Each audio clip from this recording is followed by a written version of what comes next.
அனைவருக்கும் வணக்கம். இந்த வீடியோல நம்ம பார்க்க போறது இந்தியாவின் துணை பிரதமர்களுடைய பட்டியல் வரிசையை பார்க்கலாம். சரிங்களா? 2004ஆம் ஆண்டு வரைக்கும் தான் இந்தியாவுடைய துணை பிரதமர் அப்படிங்கிற ஒரு பதவியில நபர்கள் இருந்தாங்க. இப்போ வரைக்கும் 2004க்கு அப்புறம் இப்போ வரைக்கும் இந்த துணை பிரதமர் அப்படிங்கிற கான்செப்ட் நடைமுறைப்படுத்தல. சரிங்களா? இப்போ குடியரசுத் தலைவர், துணை குடியரசுத் தலைவர் அப்படிங்கிறவங்க கான்ஸ்டிடியூஷன்லயே அவங்களுக்கு ஆர்டிகிள்ஸ் எழுதப்பட்டிருக்கு. அது அரசியலமைப்புல சொல்லப்பட்ட ஒரு பதவிகள். ஆனா துணை பிரதமர் அப்படிங்கிற ஒரு பதவி கான்ஸ்டிடியூஷன்ல சொல்லப்பட்டது கிடையாது. அது அங்கீகரிக்கப்பட்ட ஒரு பதவியும் இல்ல கான்ஸ்டிடியூஷனல். அப்ப அது எதுக்காக அப்படின்னா அந்தந்த கவர்மெண்ட் பிரதமராக இருப்பவர் குடியரசுத் தலைவரிடம் ஒரு நபரை பரிந்துரைப்பார், அவரை குடியரசுத் தலைவர் துணை பிரதமராக நியமிப்பார். இதுதான் கான்செப்ட். ஆனா இது அந்தந்த பிரதமராக இருப்பவங்க தான் முடிவு பண்ணணும். சரிங்களா? சரி, இதுவரைக்கும் யார் துணை பிரதமராக இருந்தது அப்படின்னு பாத்தீங்கன்னா மொத்தம் 7 பேர் இருந்திருக்காங்க. எப்பன்னு பாத்தீங்கன்னா ஃபர்ஸ்ட் வல்லபாய் பட்டேல் அவர்கள் 1947 to 50 பீரியட்ல நேரு அவர்கள் பிரதமராக இருக்கும்போது துணை பிரதமராக இருந்திருக்காங்க. அடுத்தது மொரார்ஜி தேசாய் அவர்கள் 1967 to 69 காலகட்டத்தில் இந்திரா காந்தி அவர்கள் பிரதமராக இருக்கும்போது துணை பிரதமராக இருந்தாங்க.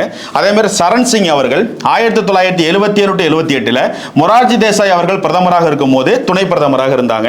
அடுத்தது ஜக்ஜீவன் ராம் அவர்கள் மொரார்ஜி தேசாய் பிரதமராக இருக்கும்போது 1978 to 79 காலகட்டத்தில் துணை பிரதமராக இருந்தாங்க. அதுக்கப்புறம் ஒய்பி சவான் அவர்கள் 1979 to 80 காலகட்டத்தில் சரண் சிங் பிரதமராக இருக்கும்போது துணை பிரதமராக இருந்திருக்காங்க.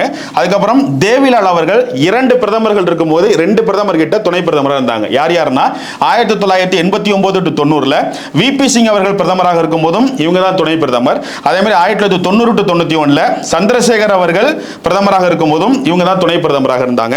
லாஸ்டா எல்கே அத்வானி அவர்கள் துணை பிரதமராக, வாஜ்பாய் அவர்கள் பிரதமராக இருக்கும்போது 2002 to 2004 காலகட்டத்தில் இருந்தாங்க. ஸோ இந்த 2004க்கு அப்புறம் தற்போது வரை இந்த இந்தியாவின் துணை பிரதமர் அப்படிங்கிற கான்செப்ட்ல யாருமே நியமிக்கப்படலை. அது அரசியலமைப்பால் அங்கீகரிக்கப்பட்ட ஒன்றும் கிடையாது. சரிங்களா? அதே மாதிரி இந்த துணை பிரதமராக நியமிக்கப்படக்கூடிய அவர் யாரா இருப்பார் அப்படின்னா மத்திய அமைச்சரவையில் ஒரு அமைச்சராக இருப்பார். ஒரு பாதுகாப்புத்துறை, உள்துறை, இது மாதிரி ஒரு முக்கியமான துறையில் இருக்கக்கூடிய ஒரு அமைச்சராக இருப்பவர் தான் துணை பிரதமராக பிரதமர் பரிந்துரைப்பார். அவர் பிரதமர் யாரை பரிந்துரைக்கிறாங்களோ குடியரசுத் தலைவர் அவருக்கு அந்த பதவி பிரமாணம் செஞ்சு வைப்பார். நன்றி.